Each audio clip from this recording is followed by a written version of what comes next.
안녕하세요. 오늘은 레위기 5장의 말씀을 통해서 마지막 5대 제사 중에 하나인 속건제, 공동체의 회복과 평화의 예배라는 제목으로 함께 은혜를 나누죠. 레위기 5장 14절부터 6장 7절까지 이 구약의 5대 제사 중 마지막인 속건제에 대해서 자세히 설명하고 있습니다.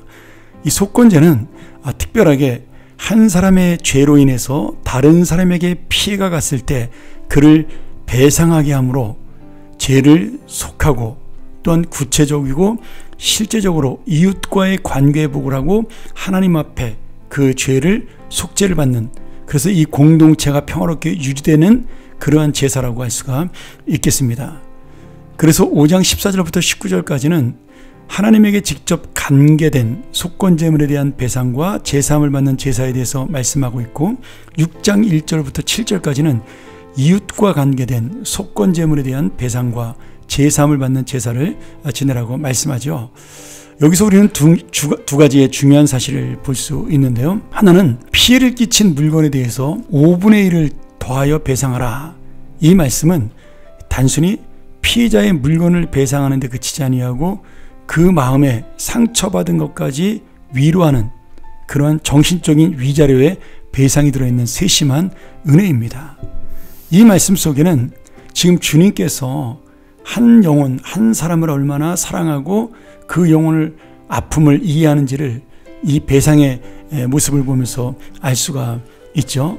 그러니 이 속건제를 통해서 우리는 먼저 주님의 마음을 이해하는, 물건의 배상이 아니라 주님이 얼마나 사람들의 마음을 지금 헤아리고 있나에 대한 그 은혜를 깨달을 수 있어야 됩니다.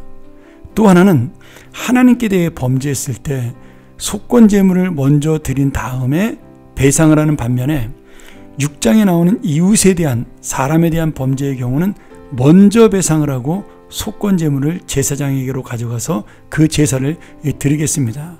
이 말은 우리가 화목제에서도 한번 배웠지만 이웃의 마음을 먼저 이해하고 관계를 회복하는 것이 중요하다, 그런 의미를 지니고 있습니다. 우리가 죄를 지으면 분명히 하나님 앞에서 저지르는 죄이기 때문에 주님 앞에 용서를 구하고 또 주님만이 우리의 죄를 용서하실 수가 있습니다. 그런데 그에 상응하는 만큼 우리의 죄로 인해 피해를 입은 이웃에게 진심으로 용서를 구하고 그에 맞는 대가를 지불함으로 관계를 회복하는 것이야말로 진정한 회개라는 사실을 우리에게 말씀해주고 있는 거죠. 오늘 우리는 이 말씀을 통해서 너희가 형제와 먼저 화목하고 그 후에 와서 예물을 드리라, 제사를 드리라고 말씀하신 예수님의 마태복음 5장 24절의 말씀을 분명히 기억해야 할 것입니다. 우리 하나님께서는 이웃에게 범한 죄, 이웃에게 상처를 준 죄, 나도 모르는 사이에 아니면 일부러 내가 나의 욕심을, 욕망을 위해서 이웃에게 피해를 준 그 죄를 해결하지 않고는 하나님께 나오는 것을 허락지 않으신다는 것을 알아야 하는 겁니다. 그러니 우리가 드리는 예배가 참된 예배가 되고 하나님이 받으시는 예배가 되기 위해서는 여러분이 먼저 이 이웃에게 저지른 죄를 회개해야 할 것입니다.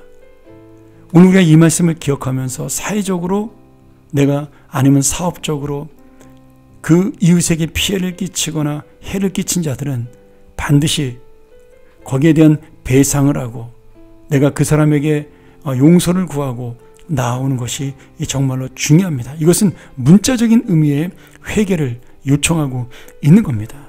내가 형편이지 못해서 그 피해를 끼친 것에 대하여 배상하지 못할 때는 철저하게 마음으로 잘못했다고 이야기하고, 그리고 어떻게든지 내가 이것을 갚겠다라고 노력하는 자세를 보이는 것, 그것이 바로 진정한 속건제의 정신입니다.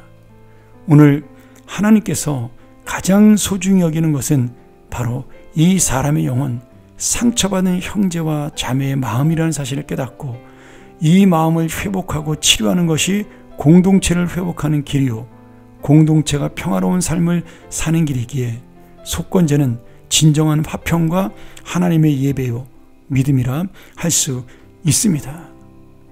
어쩌면은 우리가 회개하지 않는 자에게 가장 큰 벌은 무엇이냐? 하나님의 은혜가 임하지 않는 것입니다. 그 마음이 돌이켜 하나님을 믿지 못하는 심판을 받는 것이 가장 큰 하나님의 심판이죠. 오늘 여러분, 이 놀라운 주님의 속건제의 은혜 앞에 다시 한번 하나님의 마음을 이해하고 형제의 마음을 내가 안고 가는 그러한 귀한 진정한 속건제의 삶, 예배의 삶이 되기를, 그래야 공동체가 회복되고 우리의 마음이 이웃과 하나 되는 놀라운 믿음의 삶이 되기를 주의 이름으로 간절히 축원합니다. 함께 기도하죠. 하나님 아버지, 우리가 이 말씀이 정말 우리 마음속에 삶의 실천이 되어 하나님께 감사하는 마음이 이웃에게로 그것을 갚는 마음이 되고, 내가 이웃을 향한 하나님의 마음을 이해할 수 있는 놀라운 은혜가 되게 도와 주시옵소서. 이것이 바로 진정한 예배를 드리는 삶이요 진정한 믿음의 삶임을 알고 이것을 실천하여 이 땅에서 하나님과의 관계를 회복하고 이웃과 하나 되는 놀라운 믿음의 삶, 은혜의 삶이 되게 하여 주시옵소서. 예수님의 이름으로 간절히 기도합나이다. 아멘.